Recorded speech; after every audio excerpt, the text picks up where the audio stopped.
We've got a very special episode for you coming up right now.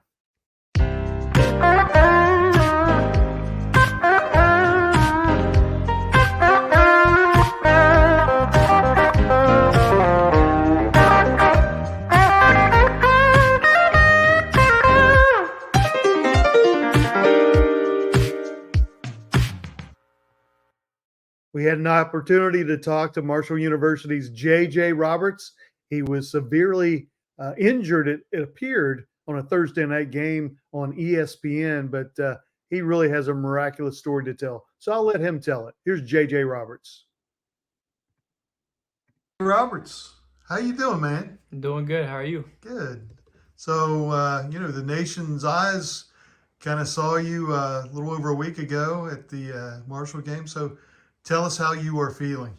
I feel great right now. I feel, I'm coming back next week, ready to play next week. Wanted to play this week, but, I probably wouldn't have been smart to do so. Yeah. So, have you had a chance to watch the game? Yeah, I watch, every time we play a game, I watch the film afterwards. And watching it gives me mixed emotions, especially after the hit and after the fact of everything. So after that, I kind of turned it off, and I haven't watched it since then. Yeah. Did you watch the TV broadcast or just the game film? I watch both because I try and get a different perspective on each, especially like stuff like tempo of the game and how fast they're going, like just little stuff like that. And you kind of get from the game film and the TV cut up, you get different point of views and different timing of everything. So what'd you think of the announcers when you got injured, what they were saying? I'm glad that they brought that up because I made sure to make that a point of emphasis in my interview with them the day before.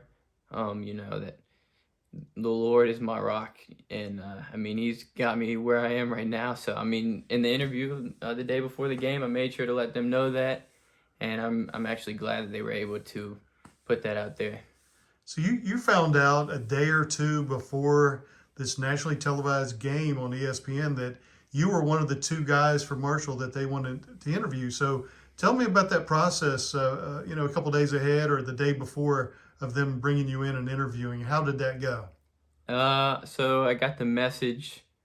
It was the day before, I believe. And I was pretty shocked because I'm like, out of all the players on the team, like picking me, which I was glad about. But I talked to my parents a couple of days before that. I was just telling them that I wanted to find a way to, let people know about the goodness and the mercy and the grace that Jesus has and he's given to me and he can give to everybody else. And I was just trying to figure out a way that I could do that. And I feel like that was an opportunity right there that God opened up a door for me to do. So like I said, I made sure to make that a point of emphasis in the meeting the day before the game. And that's what the announcers were drawing upon. They were talking about that time that they had with you, and that they even mentioned a few times that you're a pastor's son and you're a man of great faith. So while you weren't able to verbalize that at that moment, they certainly did for you, right? Yeah, I was more than happy that they did that. It wasn't the way that I wanted to do it, obviously, but God's plans aren't mine. So I had to trust what he was doing, and sometimes that's hard to do when you're in the situation that I was in. I didn't really have time to think about what was going on because I don't really remember all too much from it. But all I know is his plan is greater than mine. Jeremiah 29:11. He knows the plans for me are to do good and not to harm me. So no matter how it worked out his way, and I definitely think it worked out well.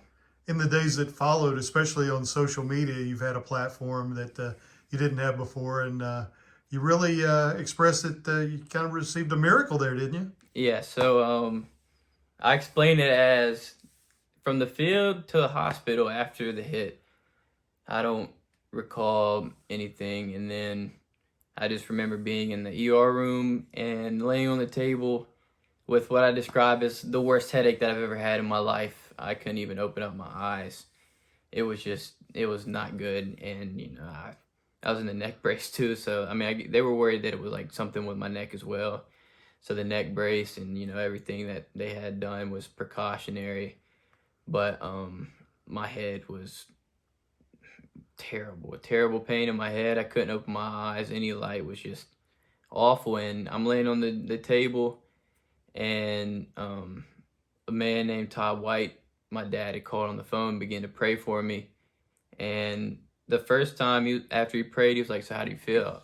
I'm just laying there like, I still don't feel good. Like, it's still bad. Like, I wasn't really able to even verbally speak before. And he told me to put my own hand on my head. I put my hand on my head. He began to pray. He said, "In Jesus' name, you're healed." And I don't know how to explain it. I don't know how to describe it, because in the moment I had the worst headache of my life. And then after that, I was like, wait a minute, my headache's gone. My headache is completely gone. And my neck felt completely fine after that. They had taken the brace off shortly after.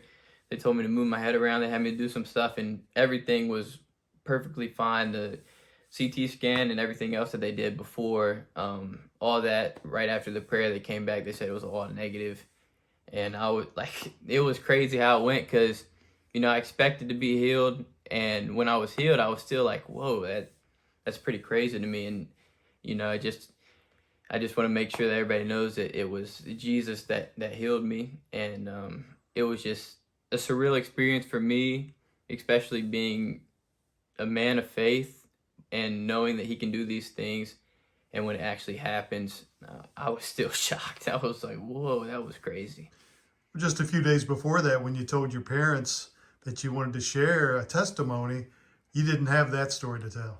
Yeah, so I mentioned, and I don't know, I go a little bit in detail, but I mentioned how after Jesus, died on the cross and was resurrected, and he went back up to heaven, I mentioned how the disciples and the apostles, they all had to make people believe by performing signs and miracles. And I was like, well, I know that you still do those things, but I obviously feel like that would be the best type of way to draw somebody near to the kingdom. And I was praying about it, and I'm like, Lord, I don't know what you're gonna do, but I need something like that to happen so that people can believe. And like I said, that was probably not, for me, it was probably not the most ideal type of situation, but I mean, it worked out really well. And God is great. And again, it's just crazy to me that happened. And it was no joke. 2 days before that, I said all this to my parents, and that's how it played out. And I'm completely happy with the results of it. Obviously the injury is not good, and the missing a game isn't good. Kind of sad about that, but God is good, and His mercy is forever. And I mean, it's just crazy how it all played out, especially if you would have known all that stuff before. But I mean, it's just awesome. Going forward, you're certainly going to have a platform. I mean, last few years has been amazing. You've, Player of the Year, Gatorade Player of the Year in high school in West Virginia. You were asked to do something that senior year. You were highly recruited as a defensive back, but they stuck you at quarterback that senior year, and you took them all the way to the AAA state title game. Went to Wake Forest. You played in the ACC against some really good opposition, but you transferred home this year. How's that been coming back home to Marshall? Coming back home to Marshall, it's been a great experience so far.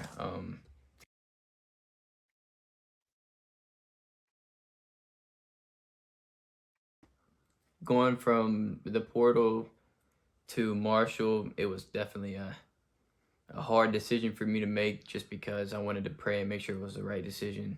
There's so many outliers that could have happened, but Marshall's been more than awesome, especially the fans and the coaching staff and the players. Everybody's just been awesome since I've been there.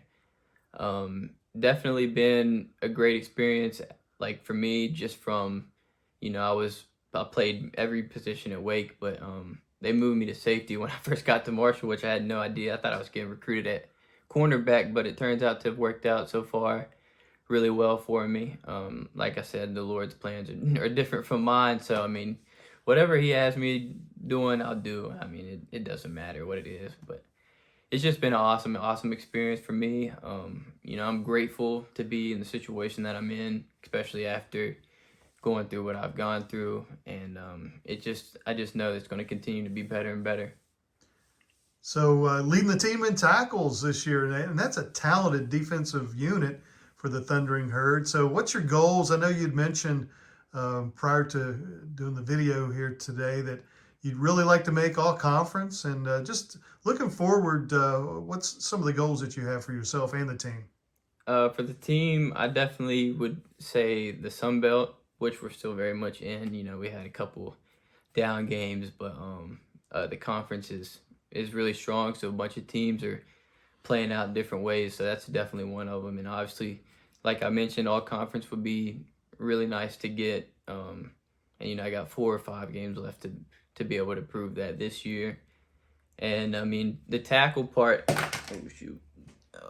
The tackle aspect of it. I wasn't even thinking about that when I first got there, because I'd always been a solid tackler in my career, but I never really thought of it as if leading like the team in tackles as of right now.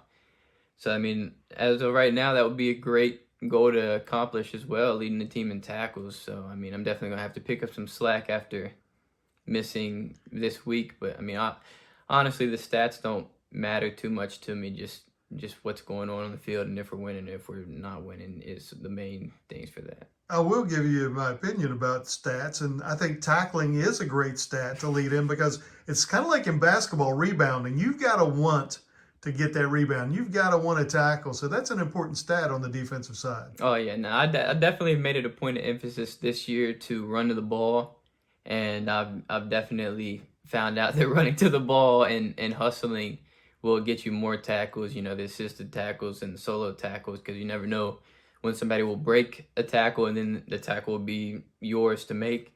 So I mean, that definitely does play into it. Rebounding is definitely like the side liar in basketball to football in tackling. That's a good comparison, I'd say.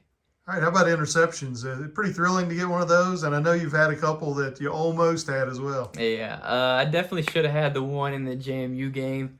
Still thinking about that one. I shouldn't be dwelling on it as much as I am, but interceptions do feel good. I will say that. I'd say interceptions are better than making a tackle for sure. All right, JJ, very good talking to you. You've got a bright future, so we appreciate you, man. Appreciate you having me. What a great young man. I mean, just an incredible football player, but just a great young man, period. So we'll be sure to watch for JJ Roberts. So thank you for joining us. Hope you enjoyed it.